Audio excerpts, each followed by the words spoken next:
Welcome back to the most news in the morning. We're talking about death threats, bullet holes in office windows, even a coffin dropped on a front lawn of one congressperson, calling it the hazards of health care reform. 14 members of Congress now reporting death threats or acts of vandalism in the aftermath of this week's historic health care vote. Democratic Congressman Anthony Weiner of New York, the latest to claim that he has been targeted.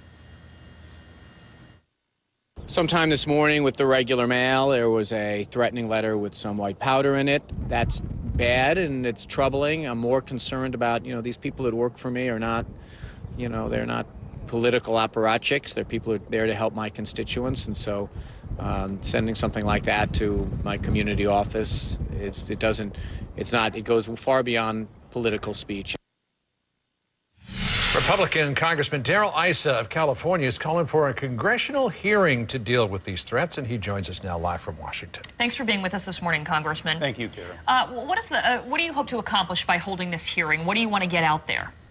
What I'm hoping to do is sort of two parts. First of all, make the public more aware that there have been ongoing credible and not so credible threats for years to both parties, and that we divide them into those which members feel are not just insulting and inappropriate, but actually could lead to harm to their staff or themselves, and that if we feel that, if it's taken as credible, they're investigated and they're prosecuted.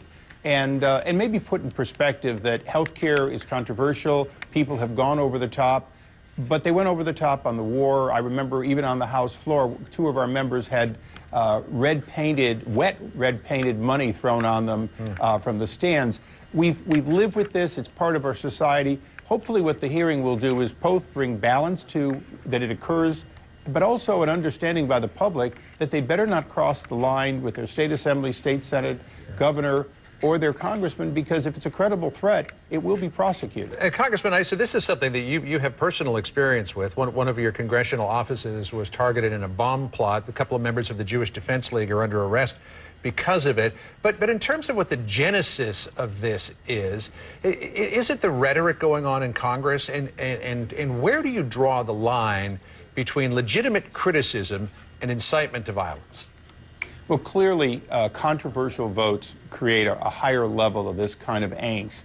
But we have it all the time. You'd be amazed how many times people call up just off their meds to every congressional office, and we discard most of those.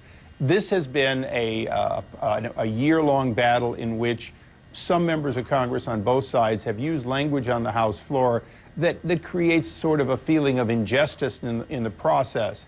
The process was followed. I think it was stretched. I think it was inappropriate. And I think we're going to regret it both in the House and the Senate in the long run. But having said that, what the hearing is hoping to do is let's bring this back into perspective. Let's get the American people to understand that the ballot box is where you correct flaws on Capitol Hill. The Constitution may have been trampled in the language. That's for the court to decide. But on the House floor, the process, the result of the last election was borne out in a predictable way. And I think the American people have to accept that if we don't have enough votes, we lose. If you want to change that, this November and the November 2 years later, that's how we do it in America. Well, Virginia Congressman Tom Perriello, we had him on the show yesterday, a Democrat. He's been a target as well. Somebody published what they thought was his home address. It ended up being his brother's. But he told me yesterday that he felt that Republican House Minority Leader John Boehner should have come out more strongly against what's happening. He said that the comments that he made saying that we don't condone this, but meanwhile, channel that anger into, votes or working for your congressman. He said he should have been much stronger about it and said, basically, if you did this, you should go to jail. Do you think your party's doing enough to tamp down the violence? Well, first of all, I think that we're trying to be measured in our response because this is not an amount so much greater than we would have expected. The vote for the Gulf War, even the post-Afghanistan conflict had similar situations. What we're trying to do is make it clear. Both sides have experienced this, continue to experience. Eric Cantor had a bullet put into his campaign office. What we're trying to make clear, though, is that together, we want the public to understand the ballot box is the right place, not, in fact, violence. We want people to continue assembling here in Washington and in their homes and peacefully expressing themselves, because that's how we do it in America. Elections make a difference. but protest is peaceful. Well, certainly, you know, we've seen a lot of heated election campaigns in the past, Congressman, and you know, one of the things that's out there right now is this graphic that Sarah Palin has put on her Facebook page, which shows 20 Democratic districts, you know, being targeted with gun sights. There have been critics who say that's just beyond the pale, but Senator John McCain was asked about that yesterday on the Today Show. Here's what he said about it. I have seen the rhetoric of targeted districts as long as I've been in politics. Please, any threat of violence is terrible, but to say that there's a targeted district or that we reload or go back into the fight again, please. Well, those are that's not just my language. words. Those are her words. Those are fine. They're used all the time.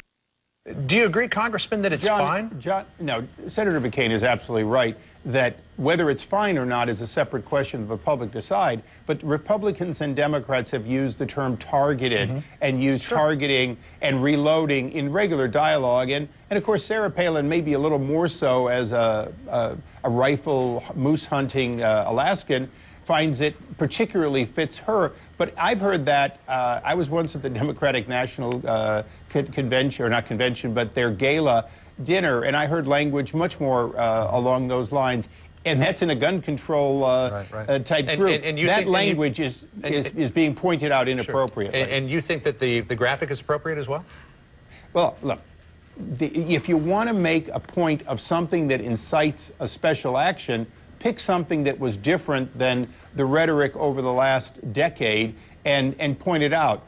In the case of Sarah Palin, I'm not coming to her defense. I'm not a Sarah Palin supporter, but at the same time, very, very much she is using what is typically used in politics. There's no special incitement. If we're going to take it out of the dialogue, if we're going to be PC on that, that's fine, but we're going to be after PC in all the parties.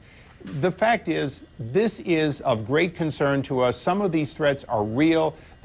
Tony Weiner getting powder. If you knew how many millions, tens of millions of dollars have been spent because of the anthrax attack and continue to be spent, we take that serious, and I would expect that we will have federal law enforcement tracing that back, just as we're going to trace back the coffin on the front lawn and all the other over-the-top real threats.